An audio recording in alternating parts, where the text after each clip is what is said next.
Hola, somos el equipo 5 y en este video presentaremos puntos clave para la introducción al análisis instrumental. Primeramente, comenzaremos con los conceptos básicos de análisis instrumental y no instrumental. De primero tenemos el análisis instrumental, el cual es una rama de la ciencia enfocada en el análisis de recursos naturales, el cual brinda un servicio al público y apoya la investigación de sistemas. Se hace generalmente el análisis de suelo, agua, material vegetal, composta, fertilizantes y solución nutritiva, para lo cual está preparada con equipos de alta gama, como por ejemplo el espectrofotómetro de emisión óptica por plasma acoplado inductivamente o ICP-OS, el cual utiliza el espectro de emisión de las muestras para identificar y cuantificar los elementos presentes. Luego el espectrofotómetro de absorción atómica, que está basado en la atomización de la muestra y el paso de esta a través de una llama que se determina la cantidad de analito existente en la muestra. Luego tenemos el analizador por inyección de flujo o FIA, el cual la muestra es inyectada a través de un flujo de soluciones que se mezclan con otros reactivos para producir una reacción de color hasta llegar al detector. Luego tenemos el horno de microondas, nunca falta, es fundamental para la preparación de las muestras. Luego el analizador de carbono orgánico total o TOC, que está basado en la oxidación de las muestras por combustión, que permite cuantificar el carbono en diferentes muestras. Luego el espectrofotómetro ultravioleta, que es usado para la cuantificación de ciertos elementos de la tabla periódica. Y por último el flamómetro, el cual es para el análisis cuantitativo, que permite determinar sodio y potasio de una forma precisa. Luego tenemos el análisis no instrumental. Esta, por en cambio, se refiere a métodos de análisis cualitativos y cuantitativos que no requieren de uso de instrumentos o equipos sofisticados como en análisis instrumental.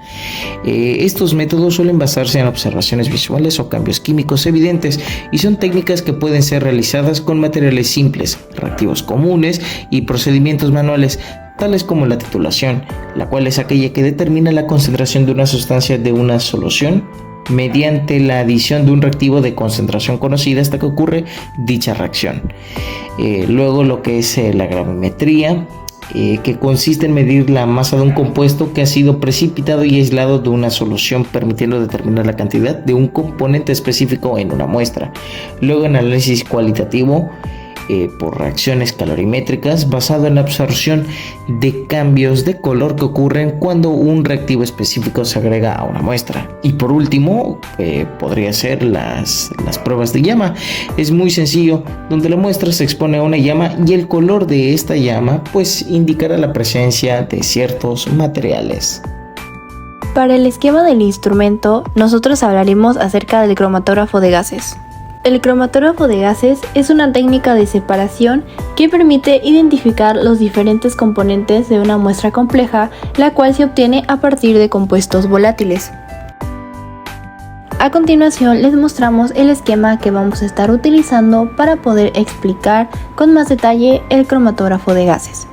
Como decía, este instrumento funciona utilizando un gas portador que arrastra la muestra vaporizada a través de una columna recubierta con algo que se llama fase estacionaria, de la cual hablaré más adelante. Básicamente, los diferentes componentes de la muestra se separan en función de sus interacciones con la fase estacionaria y su tiempo de retención. A medida que los componentes separados salen de esta columna, un detector los registra proporcionando datos cualitativos y cuantitativos. Después de esta breve introducción sobre el proceso del cromatógrafo de gases, señalaremos los componentes fundamentales que éste debe de tener. El primero es la fuente de gas, el segundo es el sistema de inyección, el tercero es el horno y la columna cromatográfica, el cuarto es el sistema de detección y el quinto es el sistema de registro. Fuente de gas. La fuente de gas proporciona el gas portador que transporta la muestra a través de la columna y a su vez influye en la eficiencia de la separación de los componentes. Los gases portadores más comunes son el helio, el hidrógeno y nitrógeno, elegidos según sus características de velocidad, compatibilidad con el detector y costo. El sistema de suministro de gas debe incluir un regulador de presión para mantener el flujo constante, como el que se señala en la imagen. Sistema de inyección. Este se compone de dos partes, la jeringa de inyección de la muestra y el inyector. Por medio de la jeringa se introduce la muestra en el flujo de gas portador para su separación en la columna. Este sistema debe garantizar una inyección precisa, reproducible y rápida para minimizar la dispersión de la muestra y mejorar la resolución de los componentes. El sistema de inyección debe operar a temperaturas controladas para volatilizar la muestra sin descomponerla. Por otra parte, el inyector se encarga de convertir la muestra en vapor, lo que permite que el gas portador la transporte de manera eficiente hacia la columna. En general, la temperatura del inyector es superior al punto de ebullición de la muestra para garantizar su correcta vaporización. Horno y columna cromatográfica. El horno es el compartimiento donde se encuentra la columna. Su función principal es controlar y mantener una temperatura adecuada y estable para la separación cromatográfica. La temperatura del horno afecta directamente la volatilización de los compuestos en la columna y por lo tanto la velocidad a la que se separan. La columna, por otro lado, es el corazón del sistema de cromatografía de gases. Es un tubo largo y estrecho que puede ser capilar, o sea, de un pequeño diámetro, o empacada, haciendo referencia a un diámetro más grande. Los diferentes componentes de la muestra se separan dentro de la columna basándose en sus interacciones con la fase estacionaria, que recubre las paredes de la columna, y la fase móvil, o sea, el gas portador. Ahora, puntualizando un poco más en la fase estacionaria, esta es una sustancia que recubre las paredes internas de las columnas en la cromatografía de gases. Los componentes de la muestra interactúan de manera diferente con la fase estacionaria según sus propiedades químicas. Por ejemplo, aquellos que tienen una mayor afinidad con la fase estacionaria, es decir, que se adhieren más a ella, se moverán más lentamente a través de la columna.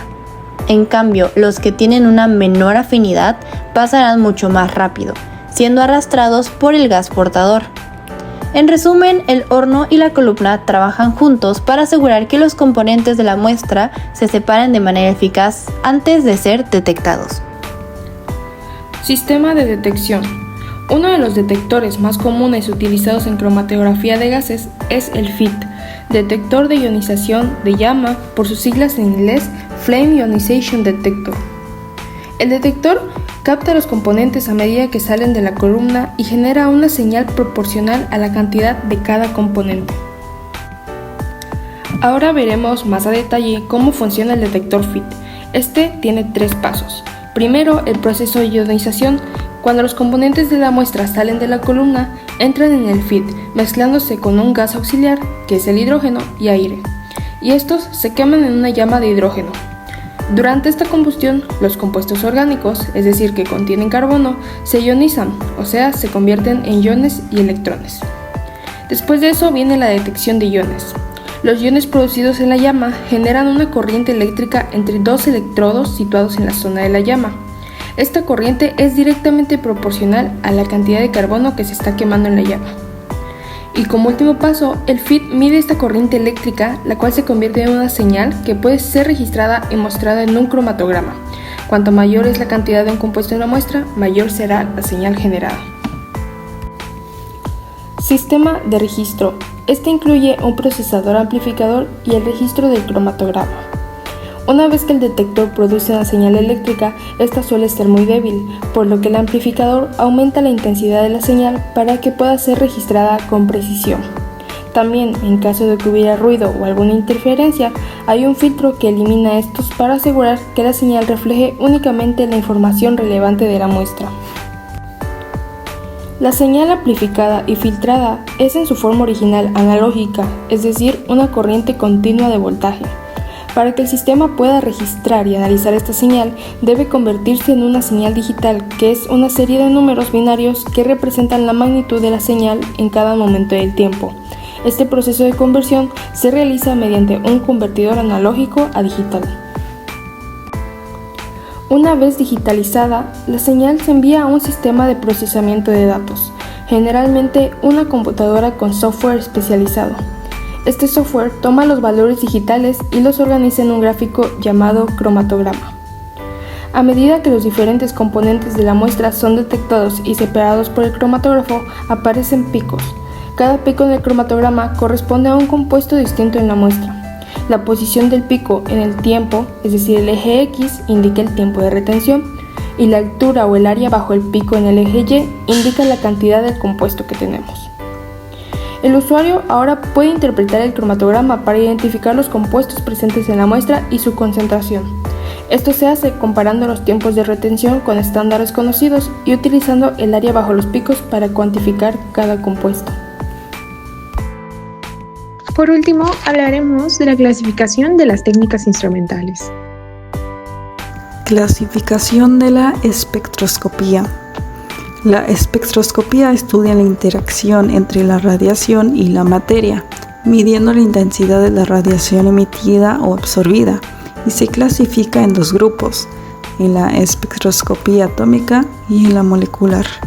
En la atómica se enfoca en analizar átomos individuales, que para esto se requiere convertir los átomos en gases, y estos se estudian mediante emisión, absorción o fluorescencia.